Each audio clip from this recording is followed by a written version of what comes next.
ಇವತ್ತು run for Ram ಅಂತೇಳಿ marathon organise ಮಾಡಿದ್ವಿ ಬೆಳಗ್ಗೆ 6:00 ಸೊ ಬಳ್ಳಾರಿ ಜನ ಭಾಳಷ್ಟು ಜನ ಬಂದಿದ್ದಾರೆ. ಇದು ಒಂದು 5K ರನ್. ಸೊ ಮೇಲು ಮತ್ತು ಫೀಮೇಲ್ ಎಲ್ಲರೂ ಪಾರ್ಟಿಸಿಪೆಂಟ್ಸು ಹತ್ತಿರ ಒಂದು 800+ ಬಂದಿದ್ದಾರೆ.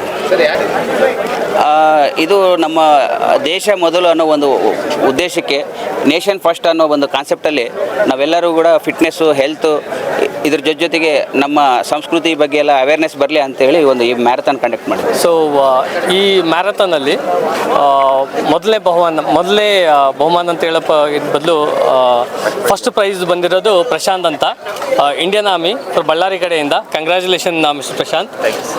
ಮೆನ್ಸಿಂದ 17 ಮಿನಿಟ್ಸಲ್ಲಿ ಅವರು ಈ 5K ಮ್ಯಾರಥಾನ್ ಮುಗಿಸಿದ್ದಾರೆ. ಅದೇ ರೀತಿ ವುಮೆನ್ ಕ್ಯಾಟಗರಿಯಲ್ಲಿ ಪವಿತ್ರ ಅಂತ ಹೇಳ್ಬಿಟ್ಟು 22 ನಿಮಿಷದಲ್ಲಿ ಮುಗಿಸಿದ್ದಾರೆ ಅವ್ರ ಮ್ಯಾರಥಾನ್ನ. ಕಂಗ್ರ್ಯಾಚುಲೇಷನ್ ಹೇಳಕ್ಕೆ ಇಷ್ಟಪಡ್ತೀನಿ. ಕಂಗ್ರ್ಯಾಚುಲೇಷನ್ ಪವಿತ್ರ.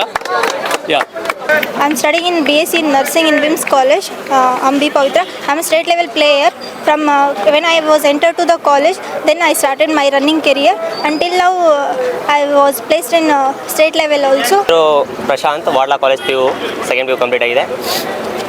ಕೌಲ್ ಬಜಾರಲ್ಲಿ ಇರೋದು. ಇದು ರನ್ನಿಂಗ್ ಇಟ್ಟಿದ್ದು ಭಾಳ ಹೆಲ್ಪ್ ಆಯಿತು. ನಮ್ಮ ಶ್ರೀರಾಮ್ ನವಮಿ ಅಂದರೆ ನಮ್ಮದು ಈ ರನ್ನಿಂಗ್ ಇಟ್ಟಿದ್ದು ಭಾಳ ಹೆಲ್ಪ್ ಆಯಿತು. 17.42.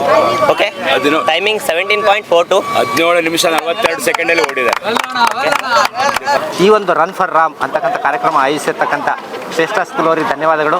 ಯಾಕಂದರೆ ರಾಮನಲ್ಲಿರ್ತಕ್ಕಂಥ ಡಿಸಿಪ್ಲಿನ್ ಅನ್ನೋದೇನಿದೆ ಎಲ್ಲರಲ್ಲೂ ಕೂಡ ಮೈಗೂಡಿಸ್ಕೊಂಡಾಗ ಮಾತ್ರ ಉತ್ತಮವಾದಂಥ ದೇಶ, ಆರೋಗ್ಯಕರ ದೇಶ, ಸದೃಢವಾದಂಥ ದೇಶವನ್ನು ನಿರ್ಮಿಸೋದಕ್ಕೆ ಸಾಧ್ಯವಾಗುತ್ತೆ. ಅಲ್ಲ, ಇದಕ್ಕೆ ರಾಮ್ಗೆ ಮ್ಯಾರಥಾನ್ಗೆ ಏನು ಕನೆಕ್ಷನ್ ಇದೆ ಅಂದರೆ, ರಾಮ ವನವಾಸಕ್ಕೆ ಹೋದ, ಕಾಡಿನಲ್ಲಿ ಹೋದ. ಸೊ ಇದು ಒಂದು ಮ್ಯಾರಥಾನೇ ರಾಮಕ್ಕೆ ಆ ವರ್ಷದಲ್ಲಿ ಮಾಡಿದ್ದಾನೆ. ಇದಕ್ಕೆ ನಾವು ಹೆಸರು ಬೇರೆ ಕೊಟ್ಟಿದ್ದೀವಿ. ವನವಾಸಕ್ಕೆ ಹೋದಂದ್ರೆ ಉಪವಾಸ ಇದ್ದು ಕಾಡಿನಲ್ಲಿ ತಿರುಗಿದ್ದಾನೆ. ಇದನ್ನು ನಾವು ಮ್ಯಾರಥಾನ್ ಅಂತ ಕಳ್ತಾ ಇದ್ವಿ. ಸೊ ಇದಕ್ಕೆ ಭಾಳ ಕನೆಕ್ಷನ್ ಇದೆ. ರಾಮ ಅಂತಂದರೆ ಒಂದು ರಿಲಿಜನ್ ಹೆಸರಲ್ಲ, it is a universal fire. So you adapt this into your lifestyle, so you will be changing. So more than this, it is how we see Ram as a fit person. Maryada Purush anta heltaralla. So he is into everything like family irli, fitness irli. You always see Ram as a fit person. So this is also one step what we can say ಇವರು ತಗೊಂಡಿರೋದು. So organising ಎಲ್ಲ total almost 5 kilometers ಒಂದು city loop ಮಾಡಿಸಿದ್ದಾರೆ. So they have kept hydration and everything has been arranged from the team. And prize money ಕೂಡ ಇಟ್ಟಿದ್ದಾರೆ. And top 5 prizes in male and female ಕ್ಯಾಟಗರಿಯಲ್ಲಿ ಕೂಡ ಇಟ್ಟಿದ್ದಾರೆ ಇವ್ರ ಕಡೆಯಿಂದ.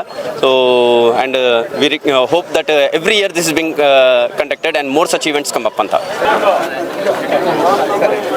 ಈ ರನ್ ಫಾರ್ ರಾಮ್ ಅಂತೇಳ್ಬಿಟ್ಟು ಈ ಪ್ರೋಗ್ರಾಮ್ ಮಾಡಿದಾರಲ್ಲ, ತುಂಬ ಶ್ರೇಷ್ಠವಾದ ಪ್ರೋಗ್ರಾಮು. ರಾಮ ನಮ್ಮ ಮರ್ಯಾದೆ ಪುರುಷ. ಸೊ ಅವರ ಪರವಾಗಿ ಅವರ ನೆನಪಿಗೋಸ್ಕರ ಈ ರನ್ ಮಾಡಿದ್ದಾರೆ. ಇದೆರಡರಲ್ಲಿ ಒಂದು ರನ್ ಏನಂತಂದರೆ, ಒಂದು ಈಗ ಕಾಮನ್ ಆಗಿ ನಾವು ಲೈಫ್ ಸ್ಟೈಲ್ ಡಿಸೀಸಸ್ ಕಾಮನ್ ಆಗಿ ನೋಡ್ತಾ ಇದ್ದೀವಿ. ಲೈಕ್ ಸಕ್ಕರೆ ಕಾಯಿಲೆ ಆಗಲಿ, ಅಥವಾ ಬೊಜ್ಜು ಆಗಲಿ, ಅಥವಾ ಬ್ಲಡ್ ಪ್ರೆಷರ್ ಆಗಲಿ, ಇದನ್ನ ಪ್ರಿವೆಂಟ್ ಮಾಡೋದಕ್ಕೆ ನಾವು ದಿನಾಲೂ ಅರ್ಧ ಗಂಟೆ ಎಕ್ಸಸೈಸ್ ಆಗಲಿ, ವಾಕಿಂಗ್ ಆಗಲಿ, ರನ್ನಿಂಗ್ ಆಗಲಿ, ಸ್ವಿಮ್ಮಿಂಗ್ ಆಗಲಿ, ಸ್ಪೋರ್ಟ್ಸ್ ಆ್ಯಕ್ಟಿವಿಟಿ ಮಾಡಬೇಕು. ಇದು ಮಾಡೋದ್ರಿಂದ ನಾವು ಈ ಲೈಫ್ ಸ್ಟೈಲ್ ಡಿಸೀಸಸ್ನ ತಡೆಗಟ್ಕೋಬೋದು. ಈ ಡಯಾಬಿಟೀಸು ತುಂಬ ಕಾಮನ್ ಆಗಿಬಿಟ್ಟಿದೆ. ಇದು ಮಕ್ಕಳಲ್ಲಿ ಕೂಡ ಕಾಣಿಸ್ಕೊಳ್ತಾ ಇದೆ. ಇದು ಇಂಡಿಯಾ ಬಂದ್ಬಿಟ್ಟು diabetes capital of the world. ಇದನ್ನ ಪ್ರಿವೆಂಟ್ ಮಾಡೋದಕ್ಕೆ ನಾವು ಅರ್ಧ ಗಂಟೆ ಫಿಸಿಕಲ್ ಆ್ಯಕ್ಟಿವಿಟಿ ಮಾಡಬೇಕು. ಫಿಸಿಕಲ್ ಆ್ಯಕ್ಟಿವಿಟಿ ಮಾಡೋದ್ರಿಂದ ನಾವು ಸದೃಢವಾಗಿರ್ತೀವಿ ಮತ್ತು ನಮ್ಮ ಮೆಂಟಲ್ ಸ್ಟ್ರೆಂತ್ ಕೂಡ ಚೆನ್ನಾಗಿರುತ್ತೆ. ಯಾವಾಗ ನಾವು ಅರ್ಧ ಗಂಟೆ ವಾಕಿಂಗ್ ಅಥವಾ ರನ್ನಿಂಗ್, ಸ್ವಿಮ್ಮಿಂಗ್ ಮಾಡ್ತೀವಿ, ಇಡೀ ದಿವಸ ನಾವು ಉಲ್ಲಾಸವಾಗಿರ್ತೀವಿ. ಎದಕ್ಕಂತಂದರೆ ನಾವು ಇದು ಮಾಡೋದ್ರಿಂದ ಹ್ಯಾಪಿ ಹಾರ್ಮೋನ್ಸ್ ಅಂತೇಳಿ ಪ್ರೊಡ್ಯೂಸ್ ಆಗುತ್ತೆ.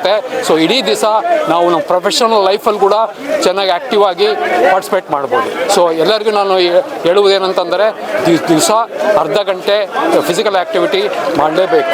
ಸೊ ಇದು ಮಕ್ಕಳಿಗೆ ಕೂಡ ಅನ್ವಯಿಸುತ್ತೆ ಅಂತೇಳಿ ನನ್ನ ಅನಿಸಿಕೆ. Thank you very much for conducting this programme. Doctor Ravishankar, athletic association president.